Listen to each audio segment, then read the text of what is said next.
Ya madoda amakhulu yaxolisa kancane ke madoda amakhulu kusho ukuthi lapha emhlabeni kunento eziningi ekhona kodwa ke sonke futhi zenzeka ngendlela yayo. Le moto ke le imoto engayithenga nje ngokuyithanda. Ngayithanda kufika ngayithanda inayo yonke into, ine-canopy, bese kuba nama-trailer konke namafriji amabili abeke indawo yemoto. Kodwa ke manje ngagcina ngenxa ye-pressure lapha angithi manje ngibalekela abafazi abazinqa ibhobho la ihamba iphethe impahla yonke yasefenisha ngokujwa abafazi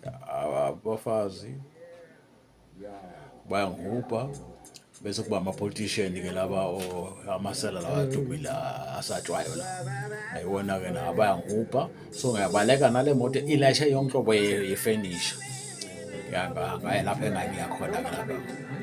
bangifika lapho nakhona yonke inhlobo yefenisha ekhona yazini. Umfazi ke lo wathi la engangikuye naye futhi usenza okunye ngoba nje uthi hayi yena ngoba nakho uzoyithatha le moto kube yakhe ngoba nje mina ngifuni angilaleli ufuna ngathi le ke ufuna ngifaka ngaphansi manje mina ngizwana lento yakhe ngavela ngathi no le moto angiyiluze le moto inayo yonke into ishe bayiluza kanjalo ke. So ngisho ukuthi ke kunokungena emanyaleni ngoba kubalekile ukuthi okunye vele ukudlulise nje.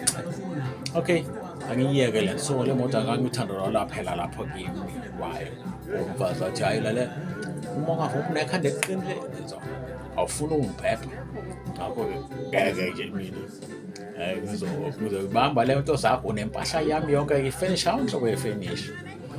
Kodwa angibanga namanje angavela kuye wonke but ifinish eJuly bang into eyiningi angilashe emotini ama-truck. Kodwa ngacela kuye wonke lokho manje angithi isimo manje isimo lesi into ungabuye ithenge kunokuthi uhambe uyongena embobeni ongazazi zicushwe ini lapha ngaphansi. Umuntu wesifazane abantu bayingcole kakhulu nabanamandla okudala impilo yakhe iminse ngengquza kuphela. Manje uma uhambukele ngengquza ngathi mina cha phela ungayithatha wonke le ndawo indaba mina asafuni ngihambe egcekeni lakhe kodwa ngoba ngangihutshwa ogesi ayisikiza phela amabhosi emhlaba ahamba ngabaleka lawo umfazi nabafazi engangithi umfazi enganginaye ngoba ngithi umfazi wamkhizela wamchuna abantu abathakathayo lawo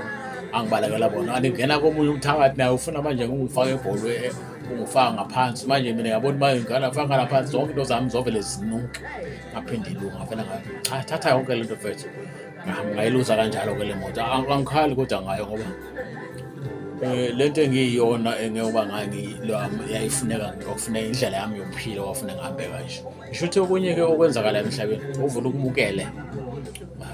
kodwa kunokuthi umuntu athathe impilo yakho hayi noma akwenza nje ube isidawudawu sakhe ngoba wenziwa ngenquza ngakho manje awonto hayi ngivele ngivale mina ngashiya yonke le moto ke nempahla yonke edule ukuthi yayidula yini umsebenzi ngishiya nje ngashiya kanjalo ngakandaba. Ngisikhuluma ngokuphepha entweni lokho ngizokuthanda nje bakwethu akhulunye ukuthi labunyango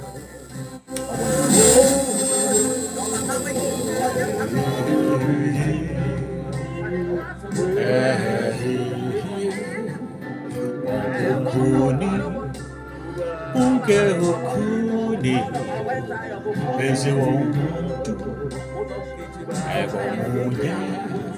ngezinhloso zakhe. So ngangisegcekeni la ngibalekele egcekeni elikayo elisekhona elisile igceke lasekhaya ngoba umfaka esigubhini kuyangazi angosebenzela kodwa uma sebebamba impahla zakho nje hayi ngathi mina wafela indaba nalo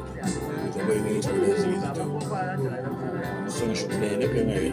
hamba kanjalo nje okunye ufuna ukubukela ngehlose ukuthi into zakho lokho engikuthanda ebani yakho ukuthi ngale moto wena lapho zibhala ukuthi umuntu ufuna kaze ukuthi kunomahluko omkhulu hayi kwenye imbuzi iyeke into yakho especially uma ubona ukuthi ngoba ngakho abafazi lapha nalapha bonke abaloko ngcono uyeke lethu ayithathe ukwazi yena umphephisa ufike igcina banegceke bengeke elasekhaya ngoba usesikole kushuba uphepha nyawo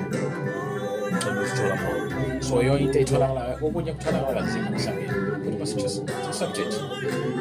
so I lost everything engangiyithanda hayi no kuningi but I don't mind